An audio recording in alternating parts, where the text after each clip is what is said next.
Hello students, welcome back. हम अपनी last video में पावली का वर्जन नियम और उनका अधिकतम बहुलता का नियम पढ़ चुके थे। किसमें? आपबोध सिद्धांत में। आपबोध सिद्धांत क्या होता है? इलेक्ट्रॉनिक विन्यास को समझाने के लिए जो नियम दिए गए हैं उनको सम्मिलित रूप से आपबोध सिद्धांत बोलते हैं। दो सिद्धांत हमने पढ़ लिए थे, दो नियम हमने पढ़ लिए थे। तीसरा और मोस्ट इंपोर्टेंट है N+L का नियम। इसी से होगा ज्यादातर इलेक्ट्रॉनिक विन्यास का भरना। आज आप इलेक्ट्रॉनिक विन्यास भरना सीख जाओगे। N+L का नियम यह होता है, N क्या होती है? मुख्य क्वांटम संख्या। L क्या होती है? द्विघांशी क्वांटम संख्या। तो N+L का नियम यह है कि सबसे पहले इलेक्ट्रॉन उस कक्षक में भरेंगे जिसके लिए N+L का मान क्या होगा? कम होता है। भाई कक्षक हमारे पास बहुत सारे 1s 2s 2p 3s 3p 4d 5p 5s बहुत सारे कक्षक होते हैं। इलेक्ट्रॉन पहले किसमें भरें? तो इलेक्ट्रॉन पहले उसमें भरेंगे जिसके लिए N+L का मान क्या होगा? कम होगा। ठीक है। अब यदि दो कक्षकों के लिए N+L का मान समान हो तब क्या करेंगे मैम? काफी कक्षक ऐसे आएंगे जिनके लिए N+L का मान समान होगा। तो यदि N+L का मान दो कक्षकों के लिए या तीन कक्षकों के लिए समान है तो पहले इलेक्ट्रॉन उस कक्षक में भरते हैं जिसके लिए n यानी कि मुख्य क्वांटम संख्या का मान कम होगा। ओके स्टूडेंट्स, तो पहले आप इस नियम को लिख लीजिए, N+L का नियम। इस नियम के अनुसार इलेक्ट्रॉन पहले जो मैंने बोला वो ही लिखा हुआ है, इसको यहां तक लिख लीजिए। स्क्रीनशॉट लेके लिख लेना या फिर बाद में।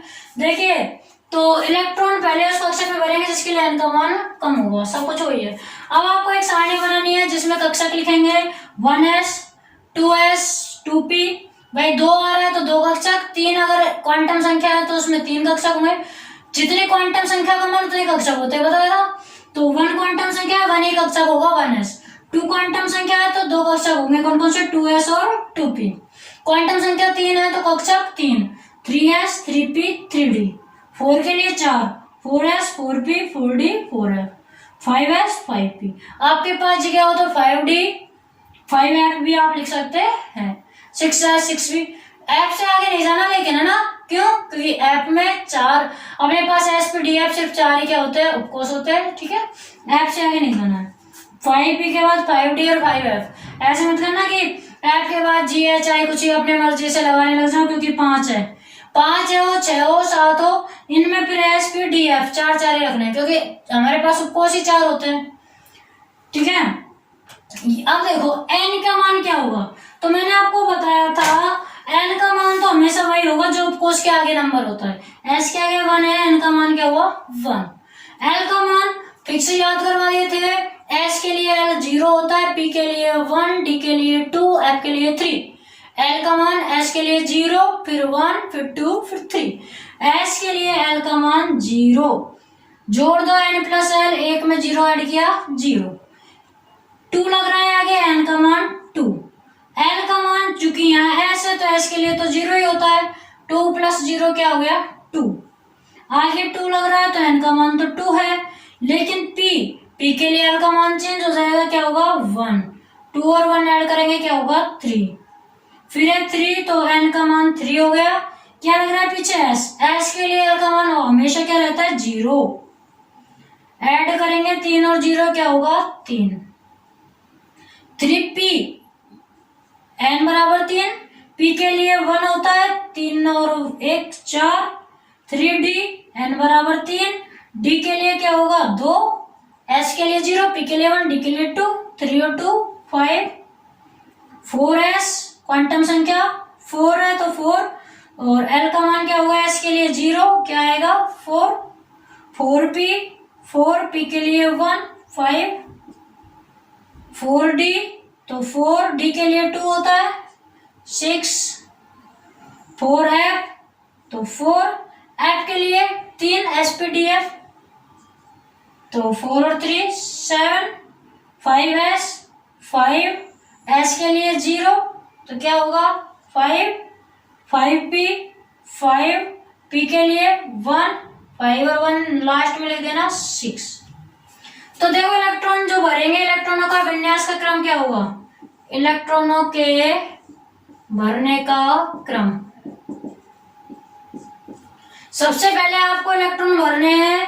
देखो जीरो मान N+L का जीरो मान किसी किसके लिए 1s। सबसे पहले आपको इलेक्ट्रॉन 1s में भरने हैं, उसके बाद में 2 और कहीं भी है क्या, नहीं है, तो 2s में भरने हैं। उसके बाद में 3, देखो 3 मान 2 बार आ रहा है, एक तो आ रहा है किसमें 2p में भी आ रहा है और एक 3s में भी आ रहा है। 3 जो है 2p का भी मान है और किसका है 3s का भी मान है। अब चूंकि n+l का मान बराबर है तो मैंने आपको फिर बताया था कि पहले उस कक्षक में भरो जिसके लिए n का मान कम हो। n का मान किसके लिए कम है, 2p के लिए कम है, तो फिर भरना है आपको 2p में और उसके बाद फिर इसमें भरेंगे 3s में। 3 का काम हो गया। अब 4 देखो 4 कितनी बार है, एक बार ये रहा, एक बार ये रहा, यानी कि एक बार तो 3p में आ रहा है आपके पास 4 और एक बार आपका 4 आ रहा है किसमें 4s में। 3p में भी आ रहा है और 4s में भी 4 आ रहा है। तो क्वांटम संख्या देखो, फिर क्वांटम संख्या 3p की कम है, पहले 3p में भरेंगे फिर किस में भरेंगे 4s में। ध्यान रखना यहाँ पर काफी लोग गलती करते हैं, वही ध्यान रखते हैं 1s 2s 2p 3s 3p 3d में भर देते हैं। पहले 3d में नहीं जाएगा, किस में जाएगा 4s में। क्यों, क्योंकि n+l के नियम से ही इलेक्ट्रॉनिक विन्यास बढ़ते हैं।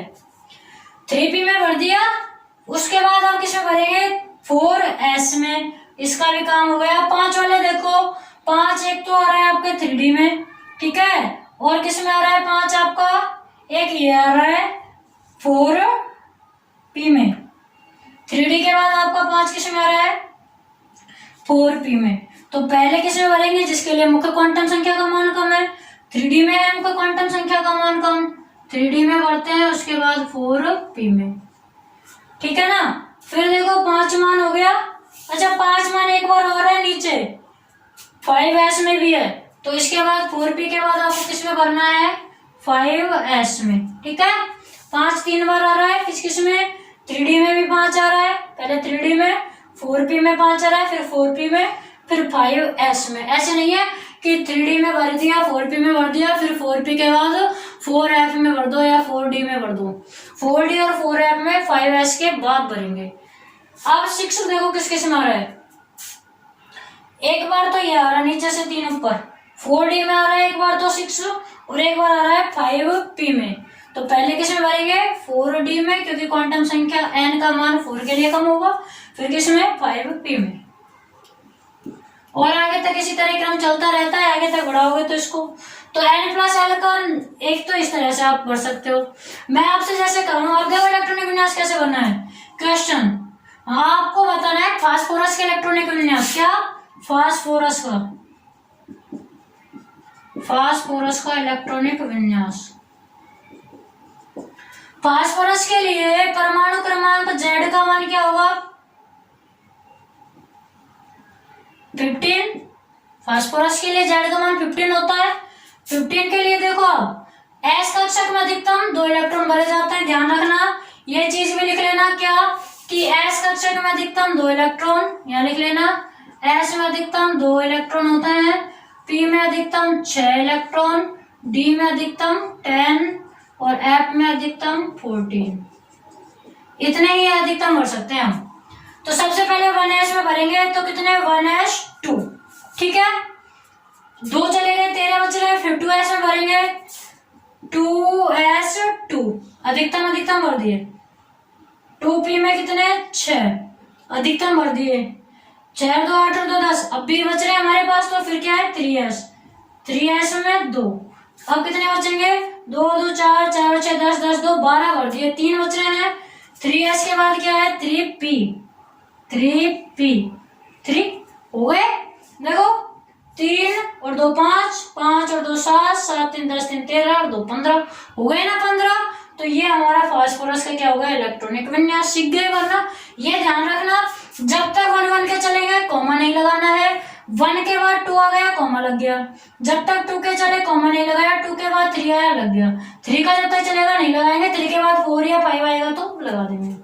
सीख गए ना, वरना अब देखिए यदि आप n+l नियम से भरते हो तो आपको ये सारा कुछ लिखना पड़ेगा पहले n+l निकालना पड़ेगा, फिर ये लिखना पड़ेगा, तब जाके विन्यास भरोगे। तो बहुत बड़ी, मैं आपसे डायरेक्ट कह दूं कि नाइट्रोजन का इलेक्ट्रॉनिक विन्यास लिखिए, और आपको मान लो या तो आपको ये याद करना पड़ेगा कि 1s 2s 2p 3s 3p 4s 3d, इसको याद करो या तो इसको रट्टा मारो, या फिर पूरा इसको पूरी प्रोसेस करो, या फिर एक सिंपल ट्रिक भी है आपको, तो सिंपल ट्रिक भी बता देते हैं, उसको रफ वर्क में आप लिख लेना। सिंपल ट्रिक क्या है, आप क्या कर सकते हो, पीछे पीछे रफ पेज में जाओगे और सिंपल ट्रिक को 1 या 2 मिनट में बस आप बना सकते हो और भर सकते हैं। इसमें आपको पूरी बनानी पड़ती है। तो सिंपल ट्रिक देखिए क्या है, इलेक्ट्रॉनिक विन्यास भरने की सिंपल ट्रिक क्या होती है।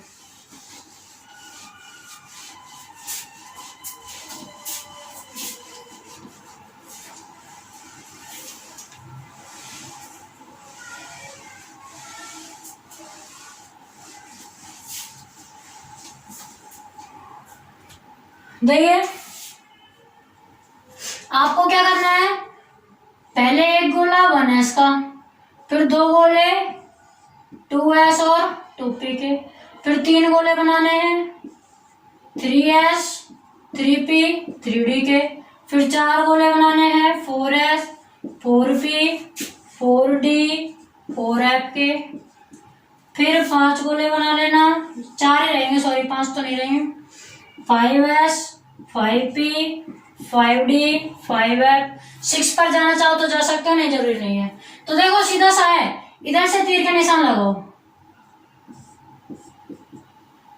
इधर से क्या करना है, तीर के निशान लगाते हुए आना है।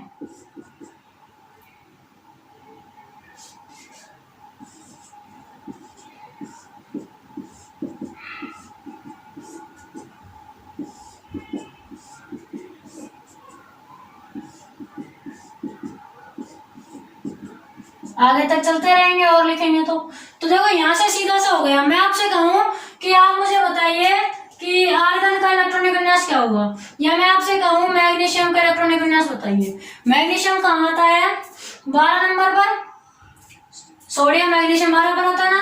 तो 12 के लिए देखो 1s2 2 बार दिए, फिर उसके बाद 2s में भरेंगे 2, फिर 2p में भरेंगे 6, 6 2 8 2 10 हो गए, 2p में भर दिया। 2p के बाद किसमें भरना है, 3s में, फिर 3s में भरेंगे कितने, 2 2 4 और 6 10 तो हो गए, 2 बच रहे हैं ना, कितने भरेंगे 2, 1s2 2s2 2p 6 3s2, 2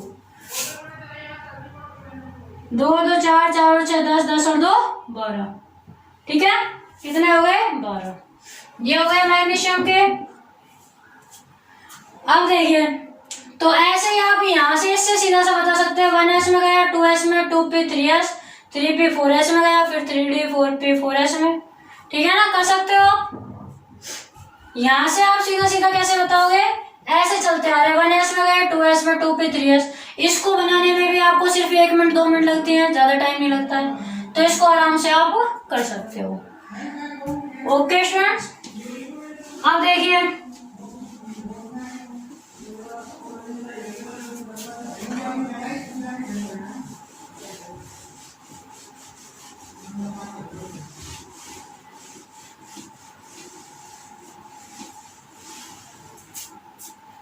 अब आपको लिखना है विभिन्न कक्षकों की ऊर्जा का बढ़ता क्रम, तो हमने कर दिया।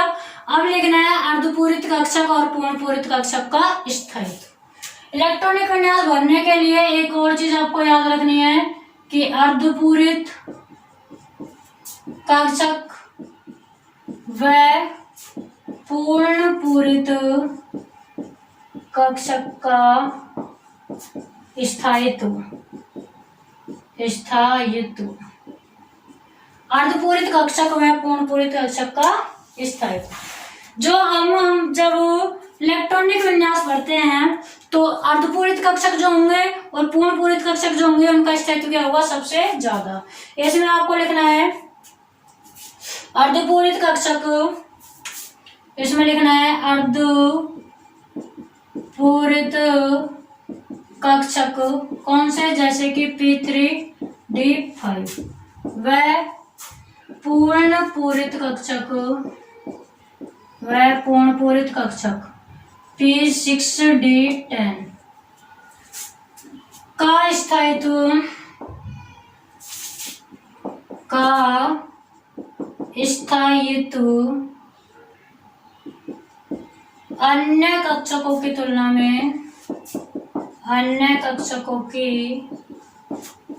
में अधिक होता है।